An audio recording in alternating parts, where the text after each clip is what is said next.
ఈ నర్సీపట్నానికి సంబంధించి సీనియర్ నాయకుడిగా ఉన్న ఒక ఎమ్మెల్యే, స్పీకర్ పదవిలో ఉన్న ఈ ఎమ్మెల్యే కూడా చంద్రబాబు నాయుడు గారి మాదిరిగానే తప్పుడు మాటలు మాట్లాడుతూ అబద్ధాలు చెబుతూ తాను కూడా చంద్రబాబు నాయుడు గారి కన్నా 4 ఆకులు తక్కువేమి కాదు అని చెప్పి రుజువు చేసుకుంటా ఉన్నాడు.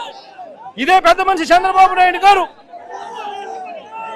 ఇదే నర్సీపట్నం స్పీకర్ గారికి చెప్తా ఉన్నాను, అబద్ధాలు చెప్పడం, మోసం చేయడం ఎంత మటుకు ధర్మం అని చెప్పి అడుగుతా ఉన్నాం. ఈ మెడికల్ కాలేజీకి జీవో లేదని అడుగుతారా? ఇదిగో జీవో నెంబర్ 204, జీవో నెంబర్ 204.